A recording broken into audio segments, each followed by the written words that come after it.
कंजर खानदान को तवाइफों में पाई जाने वाली खुसूसियात की वजह से 3 घरानों में तकसीम किया जा सकता है।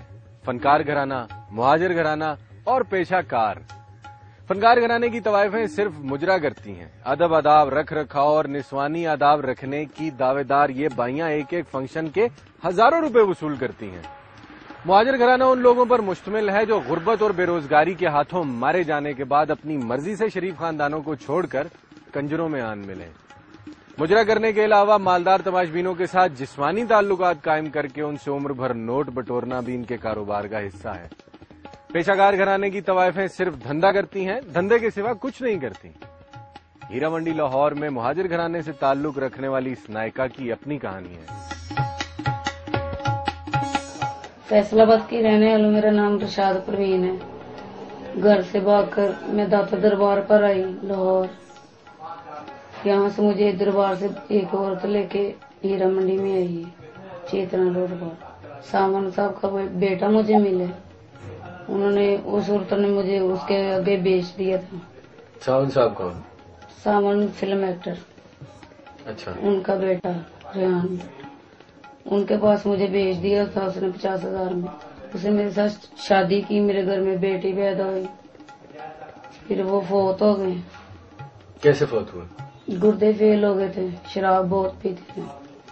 जब वो फोत हो गए फिर मैं इधर फंक्शन वगैरह करने लग पड़े बाजार में।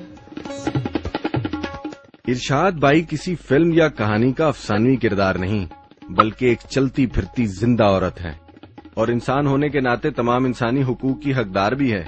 लेकिन उसे न सिर्फ मोहब्बत का झांसा देकर घर से भगाया गया, बल्कि जिनसी हवस का निशाना बनाने के बाद हीरा मंडी लाहौर में भेड़ बकरी की तरह बेच भी दिया गया। जुल्म सितम की ये दास्तान अभी जारी है।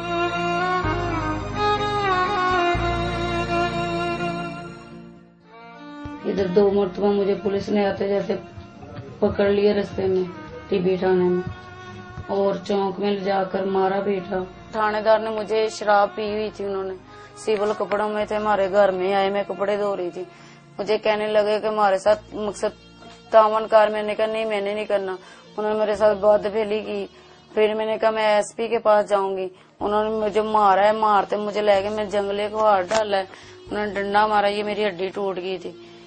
परवेज लाई ने मुझे आर्डर उनको किए थे कि इसका मुलाजा कराओ।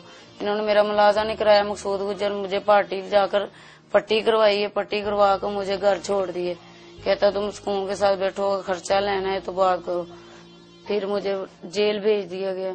फिर मैं जेल से आती हूँ, इसके पास मेरी बच्ची थी, मैंने बच्ची मांगी है। फिर इसने मेरा पर्चा किया, मुझे अंदर कर दिया। इसने कहा रिट वापस ले लो, रिट वापस नहीं लोगे तो मैं तुम्हें पुलिस मुकाबले में मार दूंगा। अच्छा, थोड़ा सा बताइएगा किसने आप पे जुल्म किया और क्यों किया? एक मोहम्मद सैन है ऐसे ही, एक खान रशाद है ऐसे ही, जोहर आलम सब इंस्पेक्टर।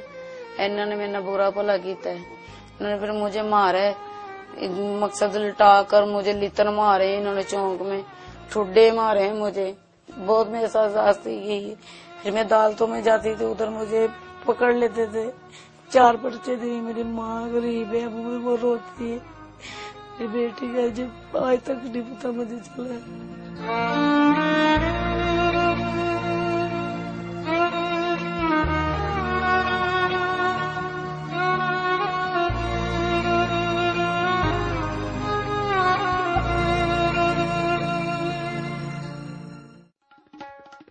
ये हैं इंस्पेक्टर मकसूद गुज्जर, हीरा मंडी पुलिस स्टेशन के थानेदार। इन पर तवाइफों के साथ सरेआम हाथापाई करने का इल्जाम है। औरतों को मैं नहीं मारता, ना मुझे मारने की जरूरत है, लेकिन मुझ में एक आदत है कि जब मैं पकड़ लेता हूं तो फिर मैं छोड़ता नहीं। वो छोड़े कोर्ट छोड़े। लेकिन अगर मुझे कोई इन्फॉर्मेशन आ जाए कि जी वहां पर कोई ऐसा काम हो रहा है तो मैं तो फिर कानून के मुताबिक कार्रवाई करता हूं। तो उसमें यह था कि ये सिर्फ नाच गाना करती थी, और अगर किसी के साथ कोई तल्लुक करती थी ये जिस्म फरोशी वगैरह का, तो वो बड़े हाई लेवल से मुराद किसी सनतकार या किसी बड़े मिल ऑनर से इन्होंने कोई अपना तल्लुक रखा तो वो उनसे महाना लेती थी। वो 1-2 मर्दों तक महदूद रहती थी। मसलन हम किसी को जिस्म फरोशी में पकड़ते हैं और उसके खिलाफ ये اسی قانون کے تحت مقدمہ درج کرتے ہیں، پھر تو اس کو سزا ہوتی ہے۔ اس میں ہماری قانونی پیچیدگی یہ ہے، ایک تو ہم ڈائریکٹ گھر نہیں جا سکتے، کسی کے گھر ریڈ نہیں کر سکتے جتنی دیر تک ہم وارنٹ نہ لیں، تو اگر اجازت لینے کے لیے جائیں تو ہمیں تو 2 دن 3 دن اجازت ہی نہیں ملتی۔ انسپیکٹر مقصود گجر کا بیان جاری ہے، اس میں کس قدر سچائی ہے اس کا فیصلہ تو کوئی محتسب ہی کرے گا، لیکن کہا جاتا ہے کہ بازار حسن لاہور کے تھانے کا انچارج شہر بھر کے پولیس والوں میں معزز سمجھا جاتا ہے، اور یہ بھی عام تاثر ہے کہ اوپر والوں کو بھاری رشوت اور ہر طرح کی تابعداری کرنے والے افسر کو ہی اس تھانے کی تھانے داری نصیب ہوتی ہے۔ سر ایسا میں سوچتا ہوں کسی بھی تھانے میں ڈھیر ساری رقم دینے کا جو تصور ہے وہ صرف خیالی پڑاؤ تک محدود ہے۔ یہ میں اب 13 ماہ مجھے ہو گئے ہیں، تو اس حوالے سے تو مجھے تو پھر بڑی کثیر رقم دینا پڑتی ہوگی کہ یہاں تعینات رہنے کے لیے، لیکن ایسا نہیں ہے۔ طوائف نہ تو غریب ہے نہ کمزور، وہ اپنے فن اور جسم کی کمائی سے اپنا خاندان پالتی ہے، دلال کو کھلاتی ہے، اور پولیس کو بھتہ دینا تو ہرگز نہیں بھولتی۔ اسی لیے ارشاد بھائی کو پولیس افسران کی منتھلی ریٹ لسٹ زبانی یاد ہے۔ صفائی کا 200 ہے، تھانے دار کا 500، سب انسپیکٹر کا 1000، اس طرح سے منتھلی دی جاتی ہے۔ اگر طوائف کے پاس مجرا کرنے کے لیے ملک کی فاضل عدالت کا جاری کردہ لائسنس موجود ہے تو پھر وہ بھتہ کاہے کا دیتی ہے؟ نہ تو میں نے کہا تھا کہ ان کا لائسنس چیک کیا ہے، اور نہ مجھے آج تک پتا چلا کہ کسی کے پاس کوئی لائسنس ہے۔ یہ 2 گھنٹے کی ان کو پرمیشن ہے جو سالہ سال سے چلتی آ رہی ہے، اس میں ان کا ایک ہوتا ہے کہ وہ انہوں نے لائسنس لیا ہے یا وہ گورنمنٹ کو ٹیکس پے کرتے ہیں یا کوئی ایسی کوئی بات نہیں ہے۔ درباروں پر یا اسٹیشن لاری اڈا ان جگہوں پر ہوتی ہیں، اور وہاں پر ان کے کرندے جو ہوتے ہیں وہ موجود ہوتے ہیں، وہ پھر رہے ہوتے ہیں، اور ان کو پتا ہوتا ہے کہ جو گھر سے لڑکی بھاگے گی وہ یہیں پر آئے گی، اور وہ ان کو وہاں سے پک کر لیتے ہیں کہ اپنا اچھا دکھا کر آپ ہماری بہن ہیں تو آپ ہم آئیں، آپ کو گھر تحفظ دیتے ہیں، یہ کرتے ہیں وہ کرتے ہیں، وہ ان کے چکر میں آ جاتی ہیں۔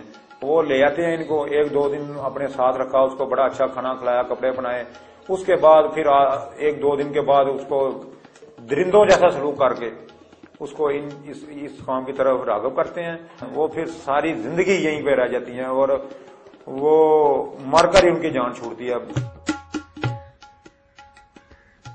رومان پرور داستانوں اور غیر معیاری جنسی لٹریچر کے زیر اثر گھر سے آشنا کے ساتھ فرار ہونے والی دوشیزہ کا مقدر گمنام موت ہے یا پھر طوائف کا کوٹھا۔ آج بھی شریف گھرانے کی لڑکیوں کا بے وفا صنم کے ہاتھوں محبت میں دھوکہ کھانے کے بعد طوائف کے کوٹھے کی زینت بن جانا ایک حقیقت ہے جو نہ صرف اس لڑکی کو ایک ذلت آمیز زندگی بخشتا ہے بلکہ اس کے ہنستے بہنستے خاندان کو بھی اجاڑ کے رکھ دیتا ہے۔ نوجوان نسل کو بیراروی کے اس اندھے کنویں میں گرنے سے پہلے تھامنا ہوگا، ورنہ ارشاد بھائی کی کہانی ایک معمولی واقعہ بن کر رہ جائے گی۔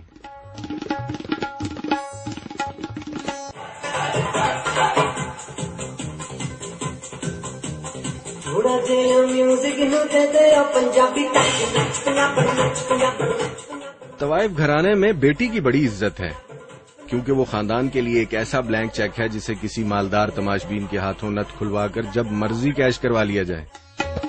کچھ ایسا ہی واقعہ اس نوجوان طوائف کی زندگی میں بھی پیش آیا۔ میرا نام سنا ہے، میں پیدا تو یہاں پر ہی ہوئی ہوں۔ میری شادی 1 رات کی ہوئی تھی، 6 ماہ تک چلی تھی، اس کے بعد پھر ختم ہو گئی۔ صرف اگر کسی نے 2 لاکھ 3 لاکھ 4 لاکھ دے دیا نا 1 رات کا تو وہ شادی کر لیتے ہیں۔ یہاں پر 1 رات کی شادی ہوتی ہے، نکاح نامہ نہیں چلتا۔ 6 ماہ تک بغیر نکاح کے ایک نامحرم مرد کے ساتھ جسمانی تعلقات رکھنے والی یہ سانولی سلونی حسینہ اس بات سے قطعی بے خبر ہے کہ یہ اعتراف اسے حدود آرڈیننس کیس کے تحت عدالت کے کٹہرے میں بھی کھڑا کر سکتا ہے۔ اس کی زندگی زیادہ اہم ہے، آپ کی یا آپ کے گھر والوں کی؟ گھر والوں کی۔ یہاں جو والدین ہوتے ہیں کبھی زبردستی بھی کرتے ہیں؟ کبھی کرتے ہیں، کسی کے پاس جاؤ رات گزارو، یہ کرو وہ کرو۔ تو طے یہ ہوا کہ کنواری لڑکی کے ساتھ پہلی دفعہ پیسے لے کر صحبت کروانا نت کھلوائی ہے۔ اس ساری ڈیل میں ایک تجربہ کار دلال کی بھی ضرورت پڑتی ہوگی۔